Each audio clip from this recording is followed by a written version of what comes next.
CM Yogi Adityanath का बड़ा बयान, कांग्रेस और इंडिया गठबंधन पर साधा निशाना।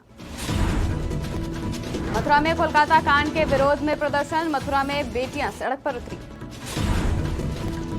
लखनऊ में 59,000 शिक्षक भर्ती मामले में आंदोलन लगातार 5वें दिन भी जारी। वाराणसी में पुलिस भर्ती परीक्षा का आज दूसरा दिन, 2 पालियों में चल रही है परीक्षा। बुलंदशहर में डॉक्टर के साथ दबंग युवक ने की मारपीट का वीडियो सोशल मीडिया पर वायरल। नमस्कार, स्वागत है आपका आज की खबर में। मैं हूं आपके साथ महिमा शर्मा। बढ़ते हैं इस वक्त की बड़ी खबरों की ओर। अमरोहा में मामूली कहासुनी में दुकानदारों में विवाद, मिठाई की दुकान पर जमकर हुई मारपीट। सूचना मिलते ही मौके पर पहुंची पुलिस, पीड़ित ने पुलिस से कार्रवाई की रखी मांग। थाना नौगावा सादात क्षेत्र के बेलना नहर पुल के पास का है मामला।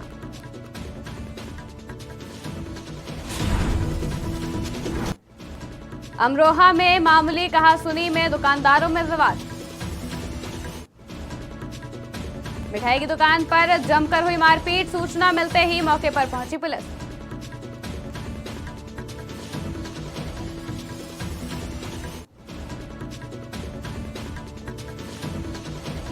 पीड़ित ने पुलिस से कार्रवाई की रखी मांग। थाना नौगावा सादात क्षेत्र के बेलना नहर पुल के पास का है मामला।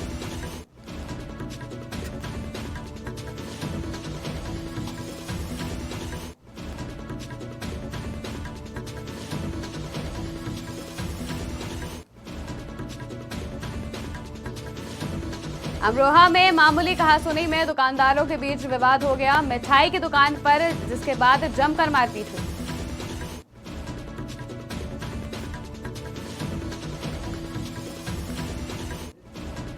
वहीं सूचना के बाद मौके पर पहुंची पुलिस और पीड़ित ने पुलिस से कार्रवाई की मांग रखी है।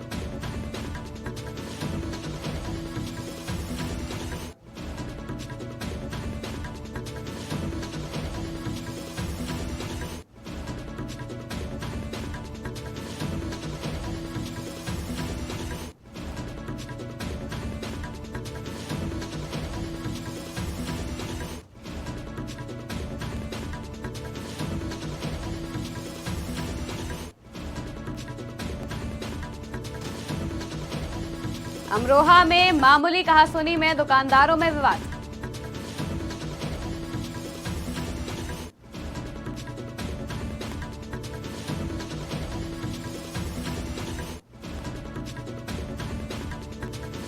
इस खबर पर ज्यादा जानकारी के लिए हमारे साथ संवाददाता मोहम्मद अजीम जुड़ चुके हैं। अजीम, अमरोहा में मामूली कहासुनी में विवाद हो गया, क्या कुछ है पूरा मामला? अमरोहा में कहासुनी को लेकर दुकानदारों में मारपीट हुई। मारपीट को लेकर फिर उसके बाद में जो है तो बस छोटा सी मामला था, ये कोई इतना बड़ा मामला नहीं था। फिर पीड़ित ने पुलिस में शिकायत दर्ज करवा दी, मांग की। थाना नौगावा सदात क्षेत्र के पुलिस वालों ने बिलना जो चौकी है वहां पर दोनों की रिपोर्ट दर्ज हो गई है। जी, अगर बात करें ये घटना कब की है और किस बात को लेकर विवाद हुआ? मैम, आपस में बस मिठाई को लेकर कहासुनी हुई थी दोनों में। फिर उधर से वो दुकान वाले पे आके उन्होंने बाहर कर दिया आके, वो एकदम से दबंग लोग आ गए वो शायद। जेजिम, हमारे साथ जुड़ने के लिए, ज्यादा जानकारी के लिए बहुत बहुत धन्यवाद। अमरोहा में मामूली कहासुनी में दुकानदारों में विवाद, मिठाई की दुकान पर जमकर हुई मारपीट।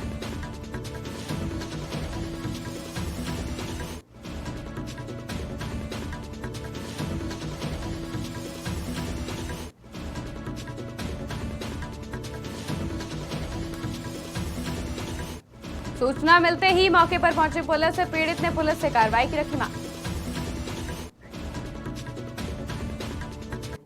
कन्नौज में समाधान दिवस का आयोजन, समाधान दिवस में शामिल हुए डीएम-एसपी। दोनों अधिकारियों ने सुनी जनता की समस्या, बड़ी संख्या में फरियादी भी रहे मौजूद। कई मामलों पर डीएम और एसपी ने तत्काल कराया समाधान।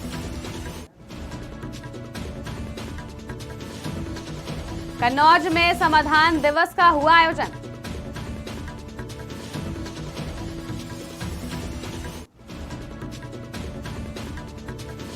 समाधान दिवस में शामिल हुए डीएम, एसपी, दोनों अधिकारियों ने सुनी जनता की समस्या।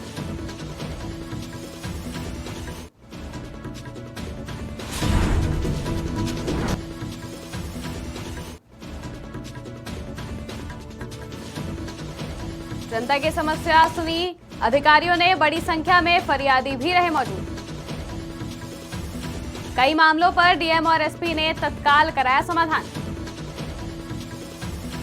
इस खबर पर ज्यादा जानकारी के लिए हमारे साथ संवाददाता दिलीप कश्यप जुड़ चुके हैं। दिलीप, समाधान दिवस का आयोजन हुआ है कन्नौज में, डीएम और एसपी के सामने किस तरीके की समस्याएं देखने को मिली? बिल्कुल, आज देखिए ठटिया थाना क्षेत्र में समाधान दिवस का आयोजन था। यहाँ पर डीएम सुब्राम शुक्ला और एसपी अमित कुमार आनंद ने समाधान दिवस में लोगों की समस्याएं सुनी और जो भी समस्याएं थी वो तुरंत निस्तारण करने वाली उनका तत्काल मौके पर निस्तारण कराया गया। साथ ही अधिकारियों को निर्देश दिया गया है कि जमीन से जुड़ी जो भी समस्या है उन पर गंभीरता से ध्यान दिया जाए, उनका पालन किया जाए। जी, अगर बात करें, क्या डीएम और एसपी कन्नौज में इस तरह के समाधान दिवस का आयोजन अक्सर करते रहते हैं? बिल्कुल, देखिए कन्नौज के जो डीएम है तेज तर्रार डीएम माने जाते हैं। वो स्वयं मॉनिटरिंग करते हैं, कोई भी छोटी सी अगर समस्या आती है तो गंभीरता से उस पर लेते हैं और उस अधिकारियों को निर्देश देकर समाधान कराते हैं। जी दिलीप, हमारे साथ जुड़ने के लिए, ज्यादा जानकारी के लिए बहुत बहुत धन्यवाद। कन्नौज में हुआ समाधान दिवस का आयोजन, समाधान दिवस में शामिल हुए डीएम और एसपी।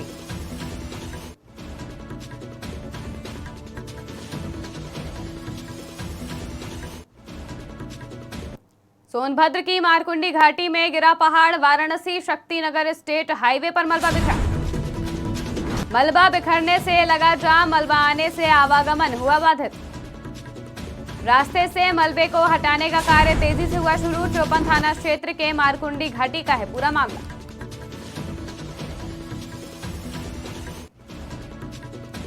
सोनभद्र की मारकुंडी घाटी में गिरा पहाड़, वाराणसी शक्तिनगर स्टेट हाईवे पर बिखरा मलबा।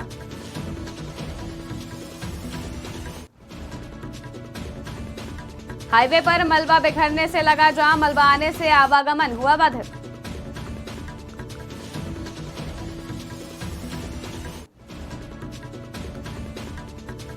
रास्ते से मलबे को हटाने का कार्य तेजी से हुआ शुरू। चौपन थाना क्षेत्र के मारकुंडी घाटी का है पूरा मामला।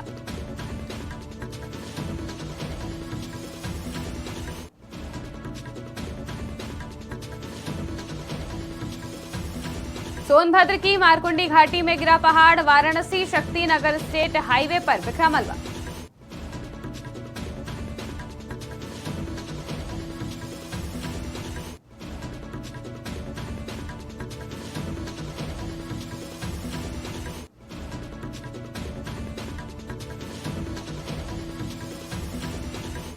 इस खबर पर ज्यादा जानकारी के लिए हमारे साथ संवाददाता प्रमोद कुमार जुड़ चुके हैं। प्रमोद, सोनभद्र की मारकुंडी घाटी में पहाड़ गिरा है, फिलहाल किस तरीके के हालात हैं? एक्चुअली दो रास्ते बने हुए थे, एक वाराणसी जाने के लिए, एक वाराणसी से आने के लिए। तो इस वक्त एक मार्ग, दूसरा मार्ग आने वाला था, उसको खोल दिया गया है और साफ सफाई का काम बहुत तेजी से चल रहा है। अगर बात करें ये घटना किस वक्त की है, साथ ही किस तरीके से काम तेजी से किया जा रहा है? घटना सुबह की है और जेसीबी वगैरह के माध्यम से जो है साफ सफाई किया जा रहा है, क्योंकि मार्ग बाधित होने का मतलब है कि एक लाइफ लाइन रुक जाना। एकमात्र रास्ता है जो वाराणसी से शक्तिनगर होते हुए मध्य प्रदेश और छत्तीसगढ़ को जाती है सड़क ये। जी प्रमोद, अगर देखा जाए तो मलबा गिरने से आवागमन भी बाधित हो गया है, तो लोगों को किस तरह की परेशानियों का सामना करना पड़ रहा है?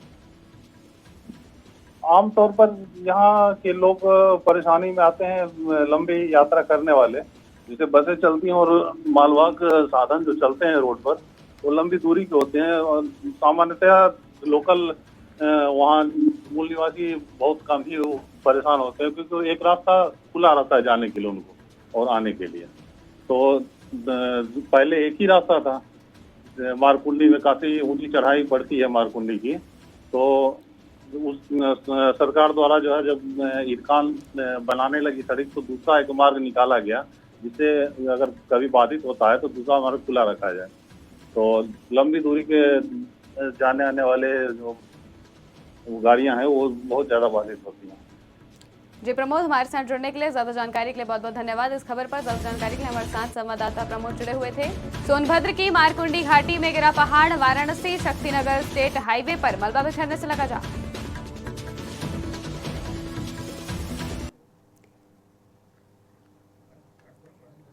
बढ़ते हैं मुख्य खबरों की ओर। जम्मू कश्मीर में होने वाले विधानसभा चुनाव को लेकर यूपी के मुख्यमंत्री योगी आदित्यनाथ ने कांग्रेस और इंडिया गठबंधन पर हमला बोला है। सीएम योगी ने कहा कि कांग्रेस और गठबंधन मिलकर एक बार फिर से राष्ट्रीय सुरक्षा के साथ खतरा पैदा करने जा रहे हैं। इसके साथ ही उन्होंने कहा कि भारत के मुकुट जम्मू कश्मीर से धारा 370 और 35A का कलंक हटाने के बाद बीजेपी ने जम्मू कश्मीर में चुनाव को लेकर अपनी प्रतिबद्धता दिखाई थी। जम्मू कश्मीर में विधानसभा चुनाव की तिथियां घोषित हो चुकी हैं। यह चुनाव न केवल जम्मू कश्मीर के लोगों बल्कि लोकतंत्र में आस्था रखने वाले हर भारतीय के लिए अत्यंत महत्वपूर्ण है। दुनिया भर की निगाह आज इस ओर लगी हुई है। ऐसे महत्वपूर्ण चुनाव में इंडी गठबंधन की जो नेतृत्व कर रही है कांग्रेस ने Abdullah and sons family private limited की नेशनल कॉन्फ्रेंस के साथ गठबंधन करके फिर से अपने राष्ट्र विरोधी मंसूबों को देश के सामने रख दिया है। कोलकाता में ट्रेनी डॉक्टर के साथ हुई रेप और हत्या की वारदात के बाद देश भर में गुस्सा है। बेटियां प्रदर्शन कर रही हैं। मथुरा में भी शनिवार को बेटियां सड़कों पर उतरी और 2 किलोमीटर की मानव श्रृंखला बनाकर प्रदर्शन किया। साथ ही साध्वी ऋतंभरा ने कहा कि भारत की बेटी सबकी बेटी है, किसी बेटी का अपमान हमारी अपनी बेटी का अपमान है। इसका एक ही उद्देश्य है, क्योंकि कोलकाता की जो घटना घटी है और जिस तरह पापियों को, अत्याचारियों को और साक्षियों को बचाने मिटाने की कोशिशें हैं, ये बहुत शर्मिंदा कर रही हैं। अच्छा नहीं लग रहा। और मेरा देश प्रांतों में बटा होगा पर प्रांतों में नहीं बटा, भाषाओं में बटा होगा पर भाषाओं में नहीं बटा। पुत्री भारत की पुत्री सबकी पुत्री है और इस बच्ची के साथ जिस तरह विभत्स जघन्य बलात्कार के बाद उसकी हत्या हुई है, सामूहिक बलात्कार हुआ है, साक्ष्य मिटाने का जो षड्यंत्र रचा, इन सब को देखकर पूरा देश स्तब्ध है, व्याकुल है। उसी व्याकुलता, उसी वेदना को व्यक्त करने के लिए वात्सल ग्राम की संवित सैनिक स्कूल की पुत्रियां सड़कों पर। लखनऊ में 59,000 शिक्षक भर्ती के अभ्यर्थियों का आंदोलन 5वें दिन भी लगातार जारी रहा। बता दें कि अभ्यर्थियों का कहना है कि हाईकोर्ट का जो फैसला आया है और सरकार उसे जल्द से जल्द लागू करे और आरक्षित वर्ग अभ्यर्थियों को न्याय देते हुए उनकी नियुक्ति का मार्ग प्रशस्त करे। साथ ही कहा कि मांगे पूरी होने तक आंदोलन जारी रहेगा। वाराणसी में आज पुलिस भर्ती परीक्षा का दूसरा दिन भी सफल रहा। बता दें कि ये परीक्षा 2 पाली में हो रही है, जिसमें प्रत्येक पाली में 33,984 अभ्यर्थी परीक्षा दे रहे हैं। साथ ही वाराणसी में कुल 80 परीक्षा केंद्र बनाए गए हैं, जहां सुरक्षा के पुख्ता इंतजाम किए गए हैं। बुलंदशहर के सामुदायिक स्वास्थ्य केंद्र में तैनात डॉक्टर के साथ दबंग युवक ने मारपीट की, जिसके बाद इस मारपीट का सीसीटीवी फुटेज सोशल मीडिया पर वायरल हो गया। बता दें कि इस घटना से नाराज डॉक्टरों ने अस्पताल में हड़ताल की और ओपीडी सेवाएं बंद कर दी। वहीं हड़ताल पर बैठे डॉक्टरों ने शिकारपुर कोतवाली प्रभारी पर लापरवाही का आरोप भी लगाया है और बताया कि साक्ष्य देने के बाद भी कोई कार्रवाई नहीं की जा रही है। साथ ही मारपीट की घटना से आक्रोशित डॉक्टरों ने कहा कि अगर पुलिस ने अपना रवैया नहीं बदला तो विशाल धरना प्रदर्शन होगा। हमारे यहाँ डॉक्टर ड्यूटी पर तैनात थे, डॉक्टर योगेश, इनके साथ एक शख्स ने मारपीट की है। उसका वीडियो भी हमारे पास है। पुलिस को भी साक्ष्य दे दिए गए थे। पुलिस उसको अरेस्ट करने के बाद रात में फिर छोड़ गई है और छोड़ने के बाद उसने फिर आके उत्पात मचाया यहाँ। उसी के विरोध में हम चाहते हैं कि उस पर कड़ी से कड़ी कार्रवाई हो। तब तक कार्रवाई नहीं होगी हम लोग यहीं पे हैं और हमने अभी थोड़ी ओपीडी भी बंद की है। अगर कार्रवाई नहीं होती तो फिर आगे की कार्रवाई के लिए हम आपको अवगत करा देंगे, क्योंकि जब तक डॉक्टर सुरक्षित नहीं है हमारे यहाँ काम कैसे होगा। कोई भी काम करने में घबराते हैं। कोई भी आदमी आके ऐसे समझ रहे हैं, प्रोटेक्शन एक्ट बनाया गया है, उस पर कोई लागू नहीं होता है कभी। कल इमरजेंसी में आए और गाली गलौज करके यहाँ पे मतलब अब हंगामा खड़े कर ले, तो इनको यहाँ से आया कि भाई इनको लेके जाओ, यहाँ पे क्यों हंगामा खड़ा कर रहे हैं। उसके बाद अचानक आए और सीधा मारपीट चालू कर दी। ये कल इमरजेंसी में आए और गाली गलौज करके। कौशाम्बी में पुलिस भर्ती परीक्षा 2023 के लिए जिले के 11 परीक्षा केंद्रों पर सुरक्षा के पुख्ता इंतजाम के बीच परीक्षाएं हुई। बता दें कि परीक्षा अभ्यर्थियों को परीक्षा में प्रवेश के लिए कड़ी प्रक्रिया से गुजरना पड़ रहा है। साथ ही हर परीक्षा केंद्र पर पहले से तैनात सुरक्षा बलों ने पूरी सख्ती के साथ चेकिंग की, जिसके बाद ही उन्हें परीक्षा हॉल में प्रवेश करने दिया गया। वहीं परीक्षा केंद्रों पर पुलिस बल और प्रशासनिक अधिकारियों की हर एक छात्र पर पैरी नजर रखी गई। मथुरा में चुनावी रंजिश के चलते खूनी खेल अभी थमने का नाम नहीं ले रहा है। बता दें कि पूर्व में पेगांव के प्रधान और कैबिनेट मंत्री के प्रस्तावक की हत्या कर दी गई थी, जिसके बाद पूरे क्षेत्र में हड़कंप मच गया। आपको बता दें कि इसी कतार में पंचायत के बीच दूसरे पक्ष के लोगों ने आकर वहां मौजूद एक शख्स पर गोलियां चला दी, जिससे उसकी मृत्यु हो गई। वहीं गुस्साए ग्रामीणों और परिजनों ने आगरा दिल्ली नेशनल हाईवे पर मृतक के शव को 2 घंटे तक रखकर चक्का जाम कर दिया, जिसके बाद पुलिस ने आकर मोर्चा संभाला और मामले की जांच में जुट गई। और थाना सेठगढ़ क्षेत्र के पैगांव गांव में आज एक हत्या की घटना हुई है, जिसमें अमोल नाम का एक व्यक्ति है जिसको गोली लगी और उनकी मृत्यु हो गई है। इनको इलाज के लिए जब हॉस्पिटल ले जाया गया तो वहां उनको मृत घोषित कर दिया गया। उस गांव में किसी बात को लेके पंचायत हो रही थी, जिसमें वर्तमान में जो प्रधान हैं उनका पुत्र किशन वहाँ था और अमोल जो मृतक है वो भी वहाँ थे। पूर्व से इनकी रंजिश चल रही थी। कृष्ण के पिता रामवीर की 2021 में हत्या हुई थी, उसमें अमोल जो है नामजद अभियुक्त था और उसमें जेल गए थे। आज किसी बात पे इन दोनों के बीच में अल्टरकेशन हुआ और उसके बाद अमोल के परिजनों का आरोप है कि कृष्ण ने अपनी पिस्टल से अमोल के ऊपर फायर किया और ये लोग जब हॉस्पिटल ले गए तो वहाँ उनको मृत घोषित कर दिया गया।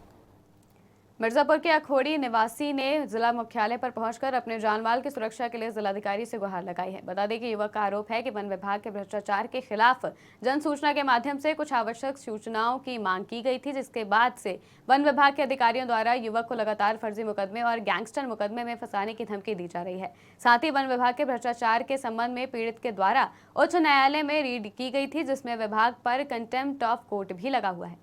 पकड़ा ये है कि जिलाधिकारी को हम ज्ञापन दिए हैं कि वन विभाग वाले हमारे ऊपर फर्जी मुकदमे के फंसाने के चक्कर में हैं और फिर हमको गैंगस्टर और उसके बाद वन गुंडा अधिनियम लादने की कोशिश कर रहे हैं फर्जी, इसलिए कि उन लोगों ने घोटाला किया है कम से कम 2-3 करोड़ का। उसका हम पूरा बायोडाटा पा गए हैं और उसको हम इलाहाबाद उच्च न्यायालय में उसको हम रिडायरेक्ट कर दिए। उसके दबाव में वो लोग हमारे यहाँ दबाव बराबर डाल रहे हैं।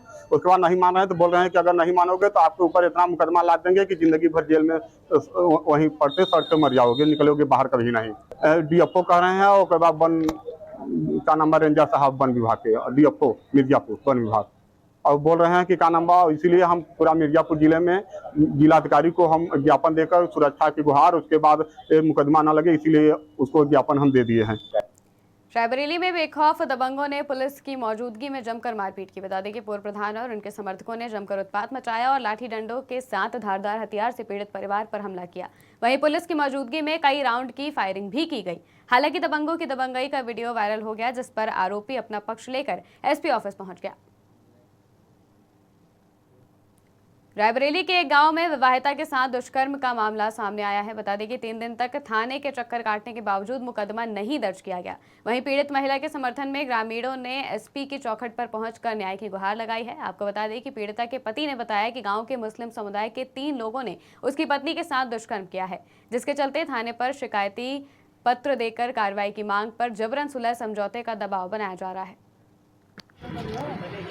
थाना कौन सा है आपका? क्या घटना हुई आपके साथ? हम अपना पति को खाना लेकर जा रहे थे, हमको 3 लोग वहाँ से ले गए। ये लोग कहाँ के रहने वाले हैं? चौनिया। थाने गए थे आप? हाँ, हरचंदपुर थाने गए थे। क्या कार्रवाई हुई? वहाँ से कुछ नहीं हुआ। क्या बोले? अरे बोल रहे हैं कि होगी मगर अभी नहीं होगी। क्या है